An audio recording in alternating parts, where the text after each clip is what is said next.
The rain drifted across the Arizona desert like a thin gray curtain, soft enough to blur the outlines of Cole Brennan's small rental house, but steady enough to keep the sky heavy and low. The storm had been building since dawn, gathering on the far edge of the horizon before finally settling over the valley like something inevitable, something that had been waiting. Inside, the dim light from a single kitchen bulb reflected off the metal sink and the worn wooden table where Cole sat, one hand cupped around a mug of black coffee gone cold hours ago. The house was quiet except for the rain tapping the windows and the slow, measured breaths of Stryker, his retired K9 partner, resting on the floor beside him.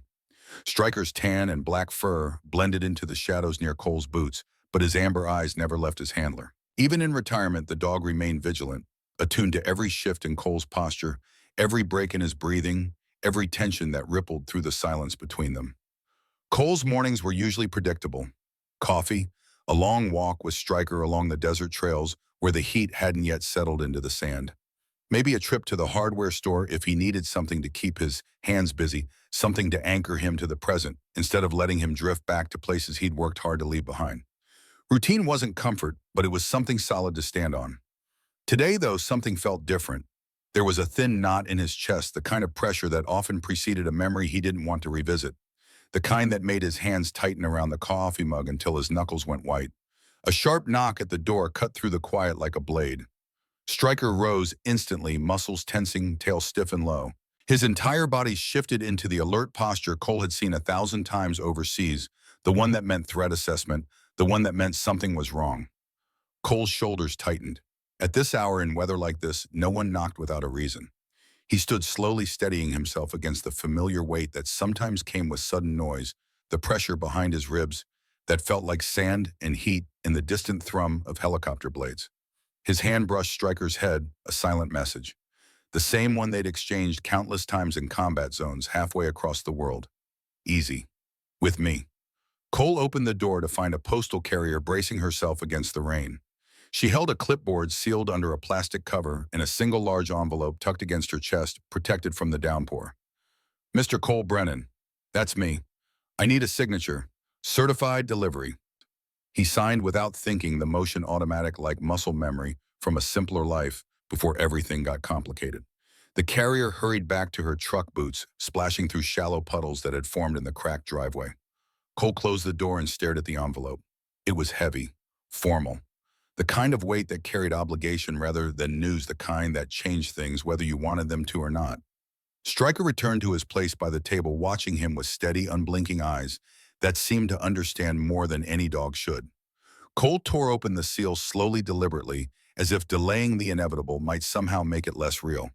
A smaller envelope slid out, embossed with the name Harmon and Fields Law Office, Evergreen Ridge, Colorado. His breath hitched. He hadn't thought of Colorado in years. Hadn't thought of Evergreen Ridge or anyone in it since he'd left home at 18 with nothing but a duffel bag and a burning need to escape everything his father represented.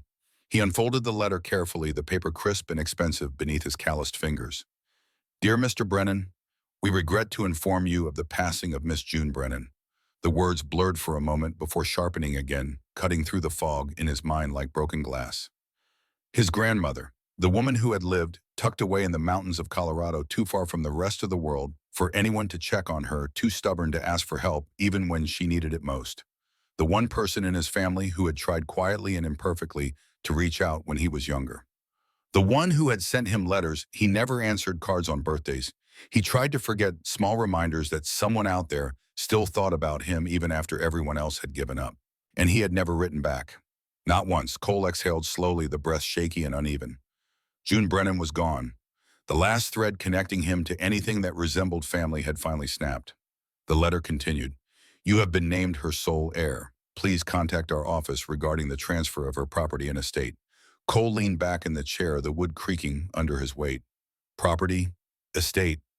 His grandmother had lived her whole life without 2 spare dollars to rub together. Whatever she left behind couldn't be worth much. Maybe a small cabin, a patch of land too rocky to farm, too remote to develop. The kind of place people forgot about until someone died and left it to someone else who didn't want it. But the fact that she had left anything to him at all felt heavier than the storm outside. A dull ache started behind his ribs, the kind that came with memories he'd worked hard to bury. Nights on deployment when nothing but the sound of gunfire kept him awake. The patrol that went wrong. The friend he couldn't save. His father's voice cold and sharp, cutting through every attempt Cole made to explain, to apologize, to make things right. All of it pressed forward uninvited, crowding the small kitchen until there wasn't enough air left to breathe. Stryker stepped closer and rested his broad head on Cole's Timos knee. The weight was immediate, grounding, real.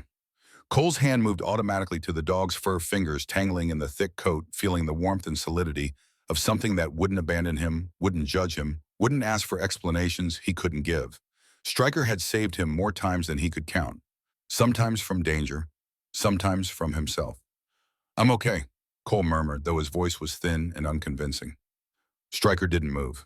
He simply stayed there, breathing slow and warm against Cole's leg, refusing to let him drift too far into the dark spaces of his mind where the past lived like a shadow he couldn't shake. Outside, thunder rumbled across the desert, low and distant, a warning of something coming. Cole reread the letter. Evergreen Ridge, his grandmother, an inheritance he never asked for. A past he tried hard not to look back at, tried to bury under years of distance and deployment and deliberate forgetting. For the first time in a long time, he felt something unfamiliar stirring beneath the numbness. An invitation. Or maybe a responsibility. A pull toward a place he'd abandoned long ago, towards something unfinished. He folded the letter carefully and set it on the table beside the cold coffee. The storm outside showed no sign of letting up, and neither did the tension tightening across his chest like a vice. But one thing was certain. He couldn't ignore this. Not anymore. Not when the last person who had ever cared about him had left him something, even if it was just a piece of land and a house full of ghosts. Stryker lifted his head, ears perked forward as if sensing the decision forming in Cole's mind, the shift in his breathing that meant movement, action, the end of waiting. "Yeah," Cole whispered into the silence. "Looks like we're going to Colorado, buddy." Stryker let out a soft huff of breath, almost like agreement, as if he'd known all along that this moment was coming and had simply been waiting for Cole to catch up. 2 days later, Cole's old Tacoma rolled northbound on Highway 191, the desert giving way to long stretches of open land and distant ridge lines that rose like ancient sentinels against the sky. Ranger sat upright in the passenger seat, alert but calm, his gaze fixed on the rolling horizon ahead. His posture was perfect, disciplined, the same way it had been on every mission they'd run together. Even now, years removed from active duty, the dog carried himself with the quiet dignity of a soldier who understood his purpose. The farther they drove, the more the air changed, cooler, sharper, carrying the faint scent of pine even before the trees appeared, even before the mountains began to rise in the distance, like something out of a memory Cole didn't know he still had. He kept both hands on the wheel, his eyes scanning the empty road, the way he used to watch perimeters overseas. It wasn't habit anymore. It was instinct, wired so deep into his nervous system that he couldn't turn it off even when he wanted to. The letter sat folded on the dashboard, held in place by a pair of scratched sunglasses he'd owned since his second deployment. He had read it enough times to memorize every line, every word, every implication hidden between the formalities. June Brennan, gone.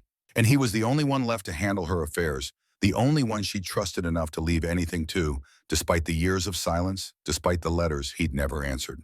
The highway narrowed as the land climbed, drawing them toward the Rockies like a slow, inevitable pull.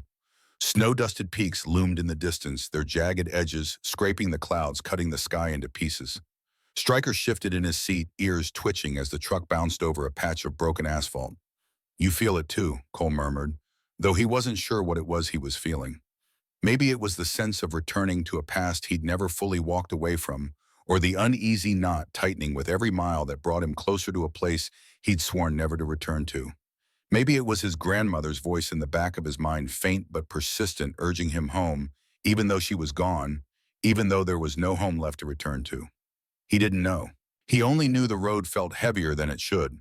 Late afternoon brought them to a narrow valley town called Reston Junction, a cluster of aging storefronts and rusted metal roofs that looked like they belonged in another decade entirely. Cole pulled into the single gas station, its faded sign swaying in the wind with a tired creak that echoed across the empty lot. Stryker stood in the truck bed while Cole pumped gas, his nose lifted toward the wind, testing the air for threats, the way he always did in unfamiliar territory. A few locals lingered near the convenience store entrance, bundled against the cold that had settled over the valley like a blanket. Their conversations quieted the moment they saw him, their eyes tracking his movements with the kind of cautious curiosity reserved for strangers in small towns. At first, Cole assumed they were curious about Stryker. A retired military K-9 always drew attention, especially one as disciplined and imposing as this one. But their eyes didn't leave his face. A thin man in a flannel jacket stepped closer, studying him with a cautious stare that felt too deliberate, too knowing. "You passing through?" the man asked, his voice rough and wary. "Heading to Evergreen Ridge," Cole replied, replacing the gas nozzle with a metallic click. The man's expression tightened. Another older guy near the doorway muttered something under his breath, too quiet for Cole to catch, but the word Brennan floated through the cold air like smoke. A woman inside the store peeked through the window, her brow knitted with concern, or maybe warning. Cole couldn't tell which. The man in the flannel jacket cleared his throat, glancing toward the cloudy ridgeline in the distance, where the road disappeared into the mountains. "Brennans don't come back to these parts," he said quietly, almost like a confession. "Not since the incident." Before Cole could ask what incident, the man stepped back, suddenly unwilling to continue, unwilling to meet his eyes. He motioned vaguely toward the ridge, his voice dropping even lower. "Road gets rough from here on out. Watch for early snow." Cole didn't press further. Questions could wait. Whatever history his grandmother had left behind in this place, it was clear people remembered it, carried it like a wound that had never fully healed. He paid inside where the cashier barely met his eyes, her hands trembling slightly as she made change. When he returned to the truck, Stryker stood rigid in the bed, scanning the parking lot with the focused intensity of a soldier on patrol.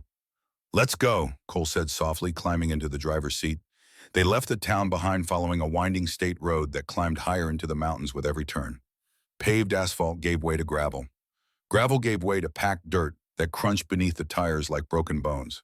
Dense pines rose on both sides, their branches heavy with the season's first snow, pressing in close enough to scrape the truck's mirrors. The air grew colder with every mile, sharper, thinner, carrying the kind of silence that only existed in places where people rarely went. Stryker leaned forward in his seat, nose testing the air through the cracked window. His posture shifted from relaxed to razor alert, the same transformation Cole had seen countless times before danger revealed itself. "You smell something?" Cole asked, easing off the gas. Stryker's quiet rumble was answer enough. The road curved sharply along a ridge, and Cole slowed even more, his eyes scanning the terrain with practiced precision. To his right, the land fell away into a deep, shadowed ravine, dotted with fallen logs and glistening rock. Above them, clouds gathered thick and heavy, threatening snow. Minutes later, Cole spotted an old wooden sign half swallowed by vines and moss. "Evergreen Ridge, 14 miles. The deeper they went, the more isolated everything felt. Half-collapsed barns leaned toward the earth like tired men. Faded trail markers pointed into dark forests where light didn't reach. An abandoned mining bridge crossed a stream swollen with meltwater, its wooden boards groaning beneath the truck's weight as they rolled across. Cole kept one hand near Stryker's harness, the way he always did when danger lingered close but unseen, when the silence felt too complete, too deliberate. Dusk began settling over the mountains, tinting the world in muted blue and shadow. The light faded faster here than it did in the desert, swallowed by the peaks and the trees until there was nothing left but the pale glow of headlights cutting through the gathering dark. A solitary crow perched on a stump, watching silently as they passed, its black eyes following the truck until it disappeared around the next bend. A chill crept into the cab, not from the temperature, but from the sudden stillness of the forest around them, from the way the trees seemed to lean in closer, listening. Stryker's ears snapped forward, body going rigid. Then Cole saw it too. A dark pickup parked on the side of the dirt road, its engine idling, exhaust curling into the cold air like breath. The driver's silhouette was barely visible through the tinted glass, unmoving, watching. The truck didn't move as Cole passed, didn't wave, didn't acknowledge him at all. But Stryker issued a low, rumbling growl that vibrated through the seat, through the floorboards, through Cole's chest like a warning he couldn't ignore. "Easy," Cole whispered, though his own nerves tightened like wire. The black pickup appeared again 5 minutes later, this time coming from a side trail and merging behind them on the narrow road. Cole checked the mirror. The truck kept its distance, at first maintaining a careful gap that felt deliberate, calculated. Then slowly it closed the distance. Old training kicked in without thought. Cole assessed escape routes, terrain features, blind curves. His grip on the wheel tightened, knuckles going white. Finally, without warning, the pickup pulled off onto another narrow trail and vanished between the trees, swallowed by the forest as quickly as it had appeared. Cole exhaled slowly, forcing his breathing to steady, forcing the adrenaline to drain from his system before it turned into something worse. He wasn't sure if the truck had been following him or if he simply didn't want to assume the worst, didn't want to carry the paranoia from overseas into this place where it didn't belong. But Stryker kept staring back at the empty trail long after the truck was gone, his body still tense, still ready. By the time they reached the fork leading to Evergreen Ridge, night had begun to swallow the sky completely. The stars were different here than they were in Arizona, brighter and colder, scattered across the darkness like broken glass. Cole drove on, guided by the faint glow of headlights against the snow-covered trees and the narrow road that wound higher into the mountains with every turn. Whatever waited for them in that forgotten mountain town, he could feel it settling in the air around them. Quiet, heavy, watching. Stryker pressed close to the door, his breath fogging the glass as he scanned the trees for movement, for threats, for answers to questions Cole hadn't even thought to ask yet. "Stay sharp, buddy," Cole whispered into the darkness. "We're not in Arizona anymore." Evergreen Ridge appeared slowly out of the trees as the dirt road straightened, revealing itself piece by piece, like something that had been hiding. A handful of warm lights twinkled from distant windows, but most of the town looked dark. The kind of place where everyone turned in early because there wasn't much reason to stay awake, wasn't much left to do once the sun went down. Snow clung to roofs and piled along the roadside in uneven drifts. A wooden sign swung in the breeze, its paint peeling but still legible enough to say, "Welcome to Evergreen Ridge. Population 612. Cole drove through the center without stopping, his eyes taking in the details with the automatic precision of someone trained to observe, to assess, to remember. A diner with a flickering neon open sign stood at one end of the street, its windows fogged with condensation. Across from it sat a courthouse that looked like it had been built in the 1950s and never updated since its stone facade crumbling at the edges. The streets were nearly empty. Only an elderly man sweeping snow off his porch paused to stare as the Tacoma passed his broom, going still in his hands, his eyes following the truck with something that looked like recognition. The road leading to June Brennan's property wound up the eastern ridge, growing steeper, with every turn the trees pressing closer on both sides until their branches nearly brushed the truck's mirrors. Tall pines surrounded them, their dark silhouettes cutting jagged patterns against the night sky. Cole glanced at the GPS again, though it hadn't been helpful since losing signal 20 minutes ago. He relied mostly on the directions mailed with the letter handwritten notes that felt like they'd been copied from memory rather than any map. Eventually, the last sign of the town disappeared behind them, swallowed by distance and darkness. The headlights cut through fog and falling snow, illuminating a narrow path carved along the mountainside, winding higher and higher until the air felt thin enough to taste. Stryker sniffed the air, ears flicking back and forth, his body perfectly still, except for the subtle movements of his head as he tracked scents Cole couldn't perceive. He sat in that heightened, alert posture, the one that meant something important was close, something that required attention. A final bend brought them to a clearing, and there it was. The cabin stood beneath a towering granite cliff, its roof blanketed in snow, its stone chimney rising like a lonely sentinel against the sky. The structure was small but solid, built from dark wood that had weathered decades of mountain winters. The porch sagged slightly on one side but held together, and a single metal wind chime hung from a beam, turning silently in the cold breeze. Tall pines crowded the edges of the clearing, forming a natural wall that made the place feel isolated, protected, hidden from the world in a way that felt both peaceful and unsettling. Cole cut the engine. For a moment, the world fell unbelievably quiet. Only the soft patter of snow and Stryker's steady breathing filled the air. Nothing else. No wind, no animals, no signs of life, except the two of them sitting in the darkness. "Well," Cole murmured, his voice barely above a whisper. She wasn't kidding about remote. He stepped out into the cold, pulling his jacket tighter against the wind that cut through the clearing like a knife.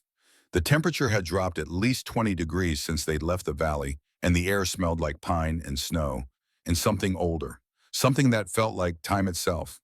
Stryker jumped down beside him, landing silently despite the snow, his paws sinking into the fresh powder. The dog moved ahead immediately, conducting a careful arc around the porch, nose low to the ground, tail straight and still. He checked corners, the path to the outhouse barely visible in the darkness, the base of the cliff where shadows pooled like ink.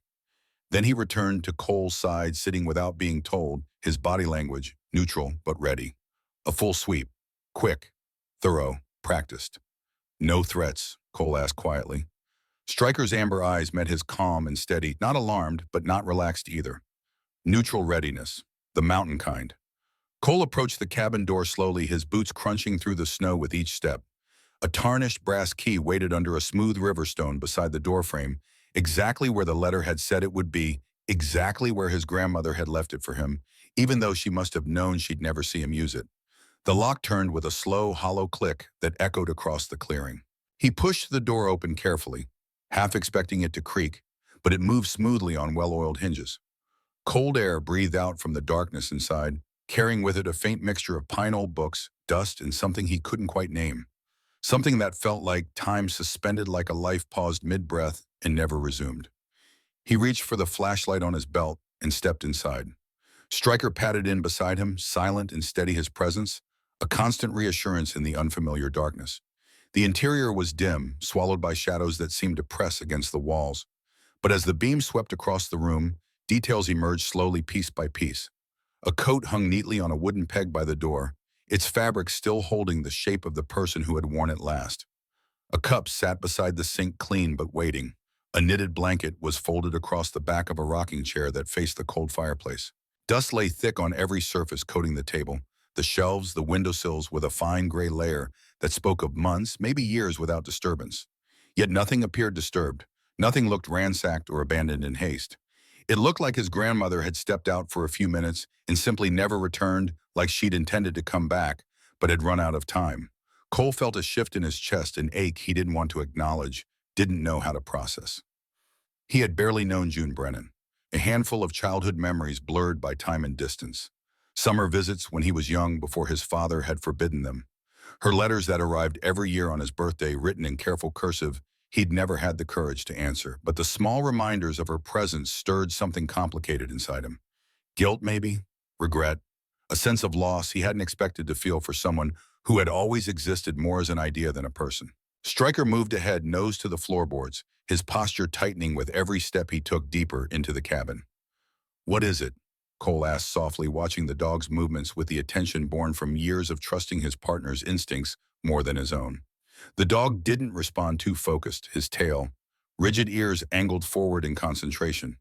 He traced a path toward the table, circled it twice with deliberate precision, then paused near the old fireplace. He let out a faint whine, the kind he used when identifying something unfamiliar, but not dangerous, something that required investigation. Cole crouched beside him, scanning the room again with the flashlight, looking for whatever had caught Stryker's attention. The place was still silent, but something about the silence felt unnatural now. Too complete. Too heavy. Like it had been held there for years without escaping, trapped inside these walls like a secret no one was meant to find. He stood slowly and walked through the main room, feeling Stryker's shadow at his heels. The dog's breathing steady and controlled.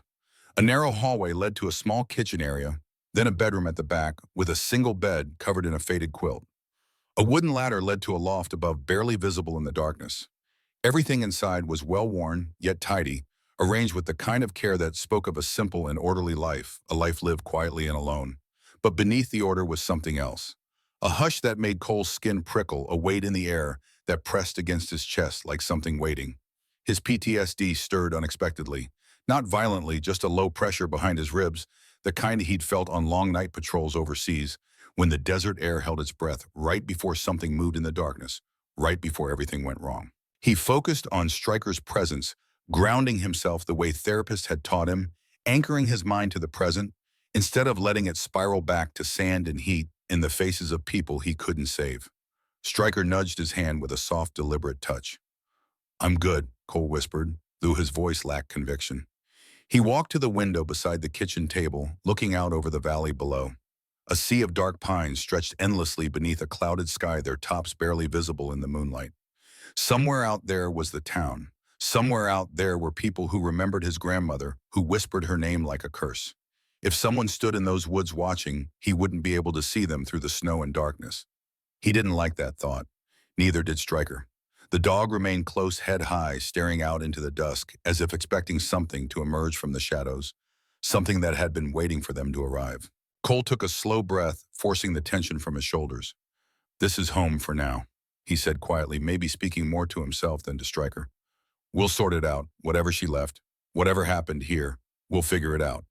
Stryker's ear twitched, acknowledging the words without breaking his vigilant watch. Cole walked back to the fireplace and brushed a layer of dust from the mantel with his gloved hand. A framed photograph leaned against the stone, its glass clouded with age. A younger June Brennan standing in front of this same cabin, holding a basket of herbs, smiling at the camera with a warmth that made Cole's chest tighten. Beside her stood a man Logan didn't recognize, tall and thin, with a kind smile and eyes that seemed to understand something the camera couldn't capture. He reached out to pick up the photo, but before his fingers touched the frame, Stryker stiffened. The dog's entire body went still, ears locked forward, eyes fixed on the far corner of the room near the old wooden dresser that stood against the bedroom wall. Cole followed his gaze slowly, the flashlight beam sweeping across the floor, the walls searching for whatever had caught the dog's attention. There beside the dresser along the bedroom wall, a faint seam in the wood caught the light, a seam that didn't belong, a line too straight, too deliberate to be a natural crack in the aging timber, a seam he hadn't noticed a moment ago. A quiet pulse of unease rippled through him, the same instinct that had kept him alive in places where hesitation meant death. He didn't investigate. Not yet. Not tonight.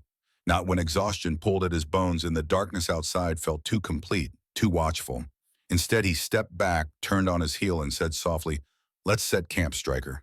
We'll check everything in the morning." But even as he said it, he knew.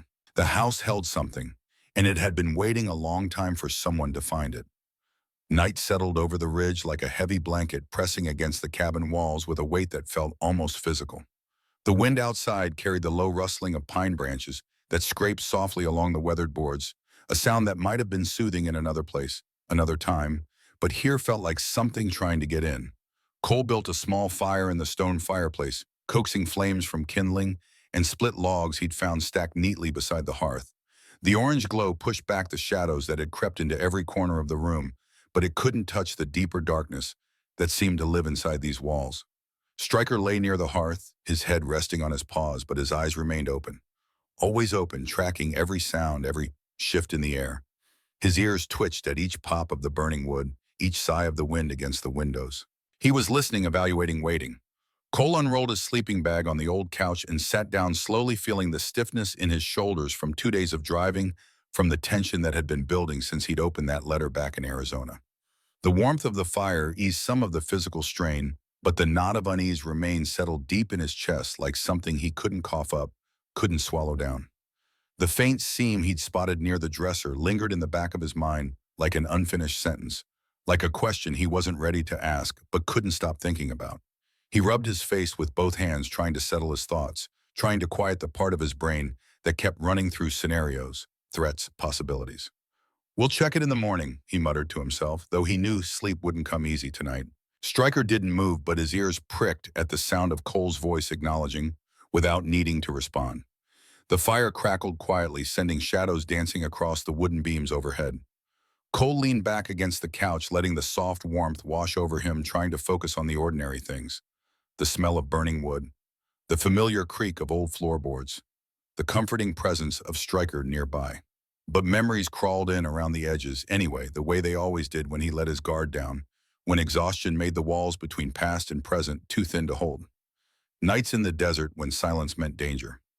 Moments before an ambush, when the world seemed to hold its breath and wait for violence to break the stillness.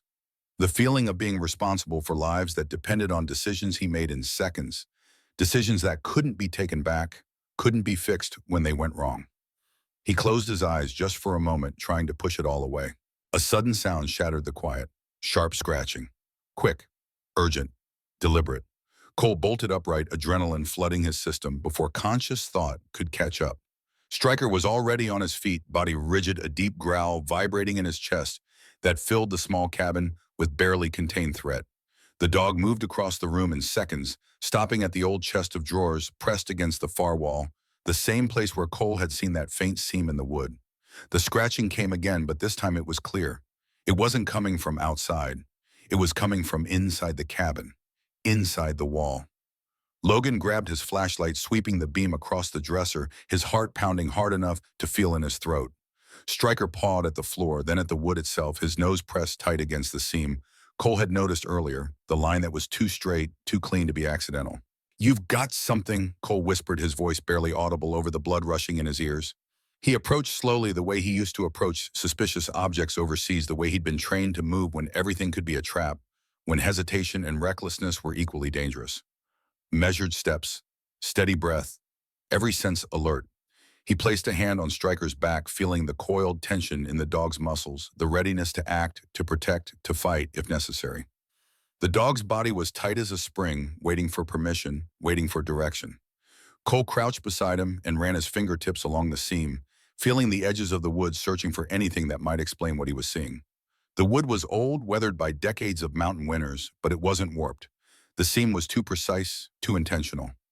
A faint draft seeped through the edges, cold air from somewhere deeper, somewhere hidden. Hidden panel, he murmured more to himself than to Stryker. He pushed gently against the wood. Nothing budged. Stryker scratched again, two sharp, insistent strokes against the floor, then looked up at Cole with amber eyes that seemed to say exactly what he was thinking. Here. Right here. Cole braced his legs and gripped the edge of the dresser, sliding the heavy piece of furniture aside with slow, deliberate effort. Dust rose in a soft cloud, drifting through the beam of his flashlight like ash coating his throat with the taste of neglect and time. Once the dresser cleared the space completely, he knelt again and pressed along the panel with both hands, searching for the mechanism, the trigger, whatever his grandmother had used to keep this hidden for so long. His fingers found a loose edge near the bottom, almost invisible unless you knew where to look. The wood clicked soft and subtle, a sound that might have been nothing if the room hadn't been so silent. The panel shifted inward with a faint groan of protest. A small, dark cavity revealed itself behind the wall, no larger than a shoebox but deep enough to hold something that had been waiting in darkness for longer than Cole had been alive. The air inside smelled of oiled cloth, an age of secrets kept and stories never told. Cole reached in carefully, his fingertips brushing cold metal buried beneath layers of fabric. He pulled out a rusted lockbox wrapped in what looked like old oilcloth, the kind used to protect things from moisture and time. It was heavier than it looked, solid and real in his hands. Stryker backed up slightly, watching with steady, unblinking attention his tail. Still, his posture cautious, but not alarmed. Cole set the bar on another table near the fire where the light was better. The flames flickered over its dented surface, highlighting scratches and rust spots that spoke of years hidden away, years of being deliberately forgotten. He took a moment before opening it, steadying his breath, grounding himself in the present instead of letting his mind spiral into questions he couldn't answer yet. "Let's see what you've been hiding, June," he whispered into the quiet. He unfastened the latch, corroded but still functional, and lifted the lid slowly. The hinges creaked in protest, breaking the silence like a confession. Inside lay a collection of objects carefully arranged, preserved, as if someone had known they would matter someday, as if they had been saved for exactly this moment. Black and white photographs, their edges curled with age. A stack of newspaper clippings held together with a rusted paperclip. Several handwritten notes tied with twine that had gone brittle and brown. And beneath it all, bundles of old bills, thick and faded, the kind that hadn't been printed in decades. Cole lifted the top newspaper clipping with careful fingers. The headline struck him like a physical blow, the words cutting through the fog of exhaustion and confusion with brutal clarity. Relief funds missing. After mudslide disaster, local woman vanishes. His grandmother's name appeared in the second paragraph, printed in black ink that had faded to gray but still carried the weight of accusation. June Brennan, committee accountant, accused of mishandling funds in the wake of the 1964 disaster. Rumors of embezzlement, investigation pending. Subject disappeared before questioning. Logan stared at the words, his jaw tightening until his teeth ached. "That's why they looked at me in town," he muttered under his breath, the pieces starting to fall into place with sickening clarity. Stryker pressed his head against Cole's legs, sensing the shift in his emotions, the anger beginning to simmer beneath the surface, the frustration of discovering that the woman who had tried to reach out to him, who had left him this place, had been branded a thief by people who should have known better. Cole pulled out the second clipping, his hands steadier, now focused. Another headline, another accusation, another hint that June Brennan had fled town before she could be questioned, before justice could be served, before the truth could surface. No wonder the name carried weight in this town. No wonder people whispered when they saw him. He reached for the handwritten notes, untying the brittle twine with gentle fingers. The ink had faded, but his grandmother's handwriting was strong and decisive. Each letter formed with the kind of care that came from deliberate thought, from words that mattered too much to be careless. October 30th, 1964. "They're blaming me. I knew they would. Benjamin Caldwell came to the house yesterday. He said the missing funds were my responsibility. He said if I spoke a word of the truth, I'd lose everything, but I cannot stay silent. I will hide what I know. One day someone will need it." Cole read the words twice before setting the page down, exhaling slowly as the weight of what she'd carried settled onto his shoulders like a physical burden. The tension in his chest deepened, spreading through his ribs, making it harder to breathe. His grandmother hadn't just been caught in some misunderstanding. She had been targeted, pressured, threatened, and she had chosen to protect evidence rather than protect herself. Stryker stepped closer, resting his chin on Cole's thigh, offering the kind of steady warmth that words couldn't provide, the kind of presence that anchored him when everything else felt like it was slipping away. Cole picked up another entry dated 2 weeks later. November 12, 1964. Benjamin Caldwell offered me money. He said if I disappeared quietly, the town would forget. I refused. He called me foolish. But I know what they did. I know whose hands stole from the victims. If the truth dies with me, then the town dies with it. A cold knot formed in Cole's stomach, tightening with each word he read. The pieces were beginning to form a picture he didn't want to see, but couldn't look away from. He sifted through the remaining pages, finding more journal entries interspersed with letters his grandmother had written but never sent. One was addressed to his father, the envelope yellowed and sealed, never opened. His hands trembled just slightly when he held that one feeling, the weight of words he might never read, conversations that should have happened, but didn't, explanations that came too late to matter. He didn't open it, not yet. Not until he understood the full story, not until he knew what his grandmother had been trying to protect. Stryker let out a quiet huff, turning toward the window, his body stiffening again in that alert posture that meant something outside had changed, something had moved. Cole followed his gaze, but the darkness beyond the glass revealed nothing. Just snowflakes drifting lazily through the beam of light from the cabin windows. Just the vague shapes of pine trees swaying in the wind. "It's okay," Cole whispered, though he wasn't certain himself. He returned to the box and lifted a stack of old photographs, black and white images that looked like they'd been taken with a cheap camera decades ago. Flooded streets, destroyed homes, volunteers working with shovels and buckets, their faces etched with exhaustion and grief. And there, near what looked like a relief station, 3 figures standing together. June Brennan, younger but unmistakable, standing strong and straight, with her eyes bright even in grayscale. Beside her, a man Cole didn't recognize, wearing a suit that looked too formal for the muddy devastation around them. Benjamin Caldwell. Even in a photograph taken 60 years ago, the man's posture spoke of power, of control, of someone used to being obeyed. His foot was angled slightly away from the camera, like someone hiding discomfort, like someone who didn't want to be there but couldn't afford not to be. Cole set the photos aside carefully, his mind working through the implications, the connections forming, like a map he was only beginning to see. This wasn't just about money, he said quietly to the empty room. This was about power. He leaned back in the chair, rubbing the back of his neck, where tension had gathered like a fist. A familiar heaviness crept through his chest, the kind that sometimes accompanied old memories, the kind that made his hands shake and his breathing shallow. It was the same sensation that flickered through him when the past pressed in too hard, when the weight of responsibility and failure and loss became too much to carry alone. The sound of explosions, the sight of a teammate going down, the feeling of being in charge when everything went wrong, and knowing that orders he gave, decisions he made, had cost someone their life. Stryker nudged him again, harder, this time more insistent. Cole took a deep breath, letting it out slowly through his teeth, counting to 4, holding, releasing. The technique his therapist had taught him, the one that sometimes worked when his mind threatened to spiral. "Thanks, partner," he whispered, his voice rough.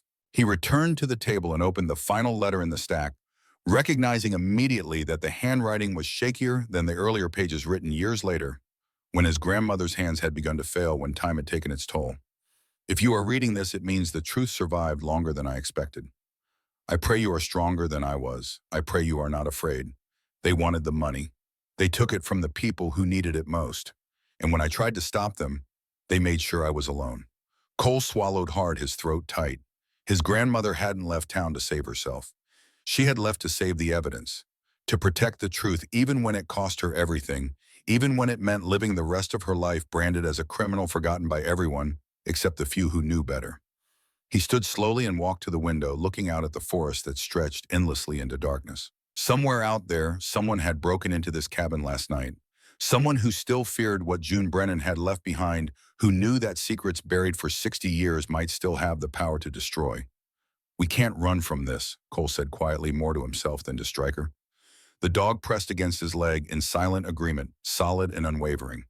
Cole turned back to the table, his decision made. He grabbed his jacket from the hook by the door and tucked the journal pages into the inner pocket, folding them carefully so they wouldn't crease, so they wouldn't be damaged.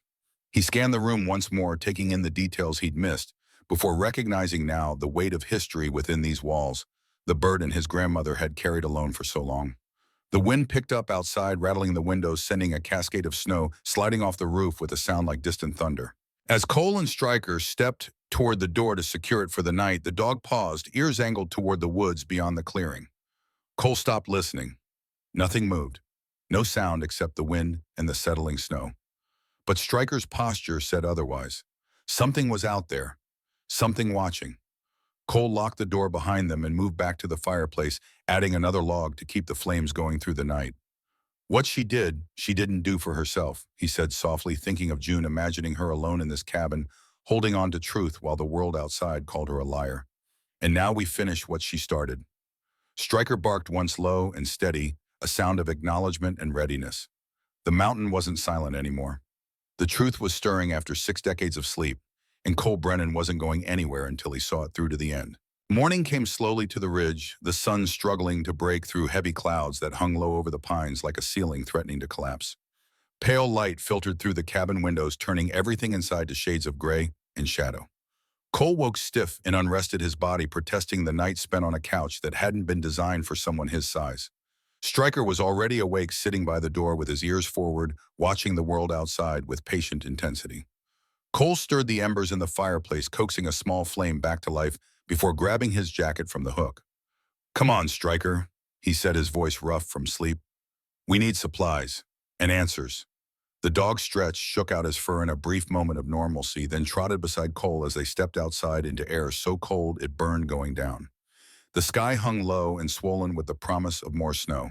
Their breath fogged in the air, rising like pale smoke before dissipating into nothing. The drive into Evergreen Ridge took them along the same winding road they'd traveled the night before, but daylight changed everything. What had seemed mysterious in darkness now looked simply remote. The trees taller, the ravines deeper, the silence heavier, more deliberate. Stryker kept his head out the window, nose working overtime, cataloging every scent carried on the mountain wind. Cole parked near the town's small main square, such as it was. The diner's neon sign buzzed weakly in the cold morning air. A hardware store stood across the street next to a post office, with an American flag snapping in the wind like a whip crack. The few locals out this early paused as Cole stepped onto the sidewalk, their conversations dying mid-sentence. But their gazes didn't linger on Stryker, who trotted obediently at his side, with the disciplined bearing of a working dog. They looked at Cole himself, at his face, his build, the quiet intensity in his eyes that came from years of seeing things most people never had to see. Some looked startled, like they were seeing a ghost. Others whispered to their companions, their voices too low to hear, but their meaning clear enough. Cole straightened his shoulders and kept walking. He'd walked into villages overseas where people whispered too, where his presence meant something unwelcome was about to happen. But this felt different, more personal, like he carried his grandmother's sins just by sharing her blood. The diner's bell jingled softly when Cole pushed the door open. Warmth rolled out to meet him. Warmth and the smell of bacon-greased coffee that had been sitting too long, and old wood that had absorbed decades of cooking smoke. A handful of patrons sat scattered across booths and tables, murmuring over breakfast plates and newspapers. The moment Cole stepped inside the room fell into a hush so complete he could hear the clock ticking on the wall behind the counter. He walked to the counter, Stryker settling at his feet with a posture that was crisp and attentive, professional, in a way that made it clear this wasn't a pet but a partner. The waitress approached slowly, a woman who looked to be in her late 60s with silver hair tied back in a loose bun. Her eyes carried the weight of someone who had seen too much and remembered all of it. She offered a polite but guarded smile. "What can I get you, hon?" "Coffee to start," Cole said, "and maybe some information." She paused halfway through, reaching for the phone, her hand hovering in the air. "Information. I'm here about June Brennan. She was my grandmother." The coffee mug she'd been holding hit the counter with a dull thud. 3 men in a booth near the window shifted uneasily, their conversation dying completely. A younger woman at a corner table looked down quickly, pretending she wasn't listening, even though everyone in the room clearly was. The waitress finally poured the coffee, her movements slower now, more careful, like she was buying time to think about what to say. Her eyes softened just a fraction when she looked at him again. "Your grandmother." She set the mug down gently. "She kept to herself up there. Folks around here talked more than they should have about things they didn't understand. What did they say? Cole asked, his voice even giving nothing away. Before she could answer, an older woman approached from the end of the counter, moving slowly but with purpose. Her hair was white and braided over one shoulder, her sweater thick and hand-knit, the kind made by someone with too much time and too many memories. "You must be Cole," she said gently, her voice carrying the soft accent of someone who'd lived in these mountains their whole life. "I'm Maggie Sullivan." "I knew June." Cole nodded once. "I was hoping someone here did." Maggie glanced around the diner before lowering her voice, leaning in just enough that her words wouldn't carry to the other tables. "Your grandma wasn't the villain people made her out to be. She was a good woman caught in something she couldn't fight alone." She paused, her eyes searching his face for something, maybe recognition, maybe understanding. "Be careful who you trust in this town." "Why?" Cole asked quietly. "Because not everyone wants the past dug up. Some folks built their lives on what happened to your grandmother. They won't take kindly to questions." Stryker shifted suddenly, ears snapping toward the front windows with laser focus. Cole turned and saw a dark pickup truck parked across the street, the same one from last night. Its engine idled, exhaust curling into the cold air like breath. The windows were tinted so deeply he couldn't see the driver, couldn't tell if anyone was even inside. But it sat there, unmoving, watching. Maggie followed his gaze, her lips pressing into a tight line. "You should finish your coffee and go," she said quietly, urgency creeping into her voice. Cole sipped the bitter heat, slowly, refusing to be rushed, refusing to show fear, even though his pulse had kicked up a notch. Stryker's growl rumbled low and steady, vibrating against Cole's boots, where the dog sat pressed close. The animal had not looked away from the truck. "Maggie," Cole said quietly, his eyes still on the vehicle outside, "what really happened to my grandmother?" Her expression softened with a sorrow that looked like it had been carried for decades. "June was a good woman caught in something she couldn't fight alone." She shook her head slowly. "But whatever she hid in that house of hers, if you found anything, keep it close. Don't trust anyone until you know the whole story." The diner fell silent again. The only sound, the wind rattling the windows and the soft hiss of the coffee maker behind the counter. Cole paid for the coffee and stood, Stryker rising with him in perfect synchronization. As they stepped outside, the cold slapped his face hard enough to clear his thoughts, sharp enough to strip away everything except the immediate reality of the situation. The dark pickup still idled at the curb, engine rumbling, exhaust rising.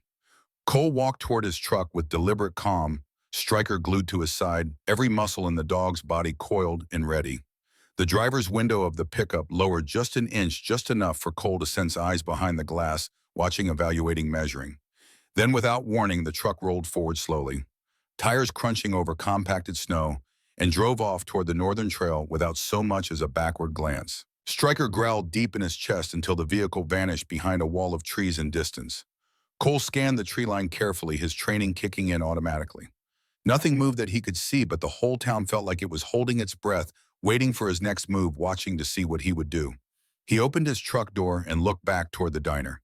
Maggie stood at the window, her hand pressed against the glass as though she had something more to say, but couldn't bring herself to step outside, couldn't risk being seen helping him. Instead, she gave him a small nod, a warning, a plea, maybe both. Cole started the engine and pulled away from Evergreen Ridge, the town shrinking in his rearview mirror, but the feeling of eyes watching, never fading, following them all the way back into the woods. "We're getting close to something, Stryker," he said quietly as the cabin came back into view through the trees. "And they know it." Stryker settled into his seat, but kept his gaze locked forward and body tense, ready. The tension hadn't lifted since they'd arrived. If anything, it had grown deeper, sharper, heavier, with every hour that passed. Cole exhaled slowly as he parked in the clearing. The mountain was holding its secrets tight. And now he understood that people were willing to do the same, willing to protect lies that had been told so long they'd become truth in the minds of everyone who believed them. But Cole Brennan hadn't come here to believe. He'd come here to find out what his grandmother had died protecting. And he wasn't leaving until he did. By the time Cole and Stryker reached the cabin, the last traces of daylight had vanished behind the ridge, swallowed by peaks that cut the sky into jagged pieces. A thin layer of fresh snow covered the clearing, glowing faintly under the pale moon that filtered through breaks in the clouds. Cole's flashlight beam swept across the trees as he stepped out of the truck, his breath fogging in the cold mountain air that had dropped another 10 degrees since they'd left town. Stryker jumped down beside him, body going rigid, immediately ears pricked forward with the kind of focus that meant something was wrong. The dog had already picked up on it, an unfamiliar scent, a disturbance, something out of place. Cole followed Stryker's gaze toward the cabin door. It was open, just slightly, but definitely open. Cole froze, his pulse tightening in his chest like a fist closing around his heart. He knew he had locked it. The memory was clear, deliberate. He turned the key, checked the handle, made sure everything was secure before they'd left for town. A faint memory rose unbidden from years of training, the first rule drilled into every soldier on patrol. If something is off, assume danger until proven otherwise. Stay close, he whispered, his voice barely audible over the wind moving through the pines. Stryker moved low and silent, the same way he used to during night operations when stealth meant survival. His body language shifted into something predatory, controlled, professional. Cole approached from the side, avoiding the direct line of the doorway where anyone waiting inside would have a clear shot. His flashlight stayed low and angled, sweeping the ground for footprints, for signs of entry. The snow near the entryway was disturbed. Two sets of prints, one fresh and deep, the other already beginning to fade under the falling snow that had started again. Someone had been here, not long ago. Maybe they were still inside. Cole steadied his breathing, focusing on the present, on the immediate threat, pushing back the pressure building behind his ribs. The early warning signs of a flashback tried to creep in at the edges of his awareness, the familiar tightness, the sound of his own heartbeat too loud in his ears. He closed his eyes for half a second, grounding himself the way he'd practiced in therapy sessions he'd never wanted to attend, but had needed desperately. Count, breathe, focus on what's real. Stryker nudged the back of his knee with deliberate pressure, snapping him back to the present, with a kind of tactile reminder that words couldn't provide. They slipped inside together, moving through the doorway with practiced coordination. The air in the cabin felt colder than it should, as if the warmth had been sucked out by whoever had forced their way in, as if their presence had left something hollow behind. The fire from this morning was dead, nothing but ash now. But the ashes had been disturbed, scattered across the stone hearth in patterns that spoke of careless movement, of someone searching quickly. Stryker moved ahead with his nose close to the floor, following an invisible trail only he could detect. Cole swept the flashlight across the room, his jaw tightening with each new detail that emerged from the shadows. Chaos. Papers scattered across the floor like leaves after a storm. Drawers pulled open, their contents spilled onto the table and chairs. The lockbox he'd found last night sat overturned near the fireplace, its lid hanging open at an awkward angle. He crouched beside it, checking the contents with quick, efficient movements. Nothing inside appeared stolen. The photographs were still there, though they'd been shuffled through. The newspaper clippings remained, their edges bent from hasty handling. The bundles of old bills sat untouched at the bottom. Whoever broke in wasn't after money. They were searching for something specific. Something they thought June Brennan had hidden. Something they believed was dangerous enough to risk breaking into a dead woman's home. Stryker moved toward the table, his posture tightening with each step, body language shifting into full alert. He stopped beside a piece of paper left in the center of the table, placed there deliberately meant to be found. Cole picked it up slowly, his hand steady, despite the anger beginning to simmer beneath his carefully maintained calm. The handwriting was jagged and rushed, written with a heavy hand that had pressed hard enough to leave indentations in the wood beneath. Stop digging. Leave now. Last warning. B. His chest tightened, but not with fear, with something sharper, colder. The kind of anger that came from being threatened, from being told to walk away from something that mattered. The old life flickered through his memory. The missions. The threats from enemies who thought intimidation would work. The games people played when they had power and wanted to keep it. He didn't try to suppress it this time. He let the anger settle into something useful, something focused. Stryker let out a low growl deep in his throat, the sound vibrating through the floorboards. Cole stood again, scanning the room with fresh eyes, replaying every detail in his mind. Whoever broke in had known exactly where to look. They'd gone straight for the hidden panel behind the dresser, had known about the lockbox, had searched through its contents with the kind of familiarity that came from prior knowledge. Someone with stakes in what June Brennan had hidden. Someone who believed they could frighten him off with a note in a show of power. They didn't know him well enough. He moved through the cabin, methodically checking corners, entry points, looking for how they'd gotten in. The back window had been pried open with something thin but strong. A flat tool, maybe a pry bar. The wood frame bore fresh scratches, bright against the weathered grain. Snow beneath the window had been disturbed footprints leading back toward the woods in a line that disappeared into darkness and distance. Stryker followed the prints to the tree line, barking once. Sharp, angry, a sound Cole had heard before when the Wanty sensed a threat he couldn't reach, couldn't neutralize. Cole placed a hand on Stryker's back, feeling the tension coiled in every muscle. Easy. They're gone. But his own pulse was still elevated, his breathing still shallow. He forced himself to inhale slowly, drawing air until the tremor behind his ribs quieted enough to think clearly. The last thing he needed was a flashback hitting him now, blind and disoriented, in a place where someone had just proven they were willing to cross lines. He walked back inside and stared at the note again. B. Benjamin Caldwell, or someone working for him. Someone who thought a threat scrawled on paper would be enough to make a former Navy SEAL turn and run. Cole folded the note carefully and slipped it into his jacket pocket beside the journal pages he'd been carrying since last night. Stryker suddenly lifted his head, ears locked toward the woods beyond the clearing.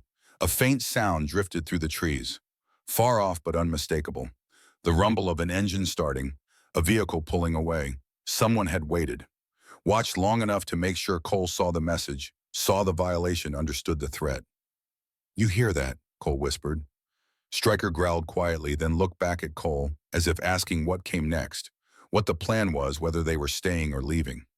Cole moved toward the window, peering out at the dark stretch of forest where snow continued to fall in lazy spirals. Snowflakes caught the moonlight, turning everything beyond a few yards into an indistinct blur of white and shadow. Whoever had been here knew the terrain intimately, knew how to move through these woods without leaving traces that mattered, knew how to disappear into the landscape like they'd been born to it. He stepped back from the window, rubbing his thumb across the edge of the note in his pocket. "This wasn't random," he said softly, his voice steady now, focused. "They wanted us to know they were here." Stryker exhaled sharply through his nose, restless, waiting for direction. Cole began gathering the scattered papers, but his hands paused when he lifted one of June's clipped newspaper articles that had been knocked to the floor. It was folded open to the same headline from the lockbox. "Relief funds missing. Local woman vanishes." He stared at it for a long moment, seeing not just the words, but the weight behind them.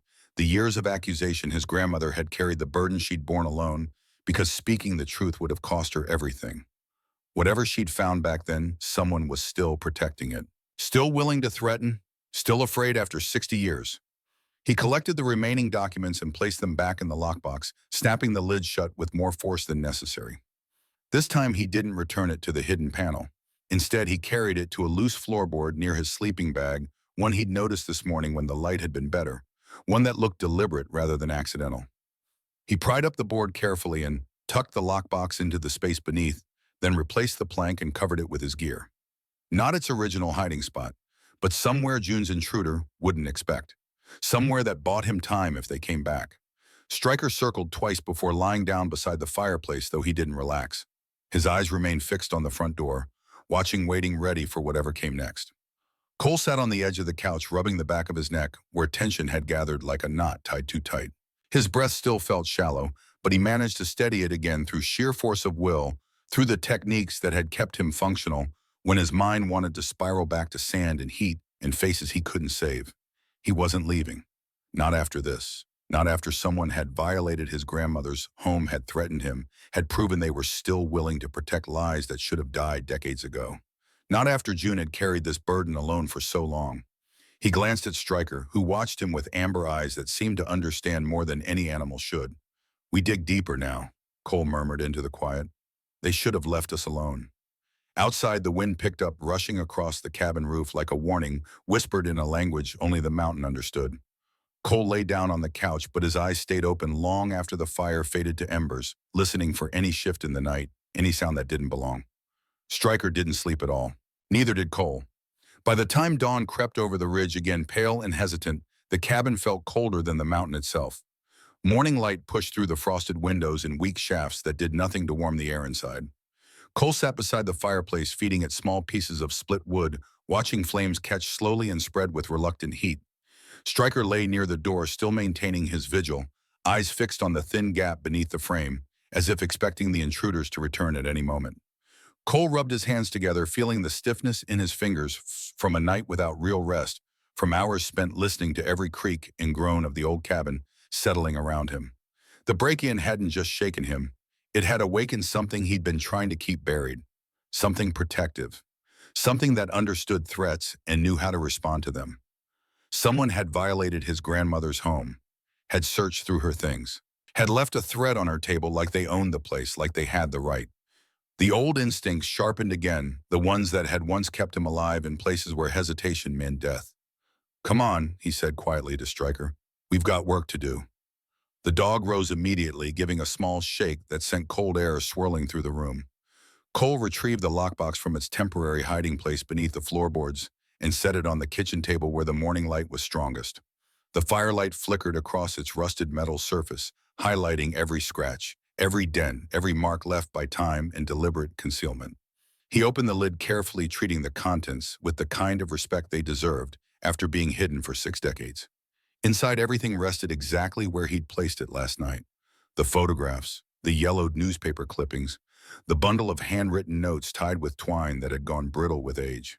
He untied the twine slowly, feeling it crumble slightly under his fingers. The first page was a journal entry, written in June's strong, firm handwriting, the ink faded but still legible, still carrying the weight of words that had mattered enough to preserve. October 30th, 1964. "They're blaming me. I knew they would. Benjamin Caldwell came to the house yesterday. He said the missing funds were my responsibility. He said if I spoke a word of the truth, I'd lose everything. But I cannot stay silent. I will hide what I know. One day someone will need it." Cole read the words twice, letting them settle, letting the implications sink in deeper than they had the first time. His grandmother hadn't just been caught in some misunderstanding or bureaucratic mistake. She had been targeted deliberately, pressured, threatened into silence by someone with power and the willingness to use it. And she had chosen to protect evidence rather than protect herself. The tension in his shoulders deepened, spreading down his spine like ice water. Stryker stepped closer, resting his chin on Cole's thigh with deliberate pressure. The dog's steady warmth cut through the cold rage building in Cole's chest, grounding him before he could spiral too far into anger that wouldn't help anyone. Another entry, dated 2 weeks later, filled half a page with cramped handwriting that looked like it had been written quickly, urgently. November 12th, 1964. "Benjamin Caldwell offered me money. He said if I disappeared quietly, the town would forget. I refused. He called me foolish. But I know what they did. I know whose hands stole from the victims. If the truth dies with me, then the town dies with it." A cold knot formed in Cole's stomach, tightening with each word. The picture was becoming clearer now, sharper, more focused. His grandmother had discovered something. Something big enough that powerful people were willing to pay her off, threaten her, drive her into exile rather than let it come to light. He sifted through the remaining pages with careful fingers. Some were journal entries, documenting meetings, conversations, veiled threats delivered with smiles and handshakes. Others were letters June had written, but never sent, words meant for people who would never read them. One envelope caught his attention. It was addressed to someone named Thomas Brennan, in handwriting he recognized as his grandmother's, but the name made his breath catch. His father. The envelope had never been opened, never delivered, kept all these years for reasons Cole couldn't begin to guess. His hands trembled just slightly when he held it, feeling the weight of words that might explain everything or nothing, conversations that should have happened but didn't, truths that came too late to change anything. He didn't open it. Not yet. Not until he understood the full story, not until he knew what his grandmother had been trying to say. Stryker let out a quiet huff, turning toward the window with sudden interest. His body stiffened in that way that meant someone was coming, something was approaching. Cole followed the dog's gaze, but the falling snow outside obscured everything beyond the clearing. Nothing moved that he could see. Just white on white, endless and silent. "It's okay, Pum," Cole said, though he kept his hand near Stryker's collar, just in case. He returned to the lockbox and lifted the stack of old photographs, black and white images that had yellowed at the edges but still captured moments frozen in time. Flooded streets after the mudslide, destroyed homes reduced to rubble and mud, volunteers working with shovels and determination, their faces marked by exhaustion and something deeper, something that looked like grief turned into purpose. And there, standing near what appeared to be a relief station set up in the town square, 3 figures. June Brennan, younger but unmistakable, her posture straight and strong, her eyes bright, even captured in grayscale. Beside her stood a man Cole didn't recognize, wearing a suit too clean for the destruction surrounding them. Benjamin Caldwell. Oh, it had to be. The way he stood spoke of authority, of someone used to being in charge, used to being obeyed without question. His foot angled slightly away from the camera, his smile not quite reaching his eyes. Someone hiding discomfort. Someone who didn't want to be photographed but couldn't afford not to be. Cole set the photos aside, his mind working through connections, building a framework from fragments. This wasn't just about money, he said under his breath. This was about power, about who controlled the story. He leaned back in the chair, rubbing the back of his neck where tension had settled like a permanent weight. A familiar heaviness crept through his chest, tightening the air around him. The same sensation that sometimes flickered through when old memories pressed too close when the past became more real than the present. The sound of explosions in the distance, the sight of a teammate going down, the feeling of being responsible for lives that depended on split-second decisions, decisions that couldn't be undone when they went wrong. Stryker nudged him again harder this time, more insistent. Cole took a deep breath, held it, released it, slowly through clenched teeth. Count to 4. Hold. Release. Thanks, partner, he whispered, his voice rough around the edges.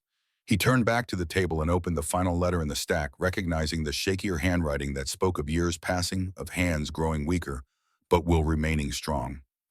If you are reading this, it means the truth survived longer than I expected. I pray you are stronger than I was. I pray you are not afraid. They wanted the money. They took it from the people who needed it most. And when I tried to stop them, they made sure I was alone. Cole swallowed hard against the lump forming in his throat. June hadn't left to save herself. She had left to save the evidence, to protect the truth, even when it cost her everything she had, even when it meant spending the rest of her life branded as a criminal by people who should have known better.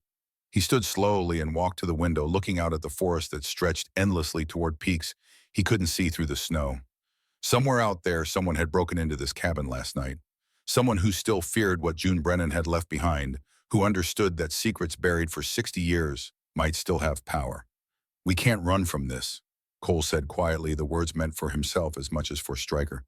The dog pressed against his leg in silent agreement, solid and unwavering. Cole turned back to the table, his decision already made before he'd fully articulated it. He grabbed his coat and tucked the journal pages into the inner pocket, folding them carefully so they wouldn't crease or tear. He scanned the room once more, taking in the weight of history contained within these walls, the burden his grandmother had carried alone for longer than most people lived. What you did, you didn't do for yourself, he said softly, thinking of June, imagining her sitting at this same table, writing these same words, knowing she might never be believed. And now we finish what you started. Stryker barked once, low, steady, a sound of acknowledgement and readiness that needed no translation. The mountain wasn't silent anymore. The truth was stirring after 6 decades of enforced sleep, and Cole Brennan had no intention of letting it be buried again. Not when his grandmother had sacrificed everything to keep it alive.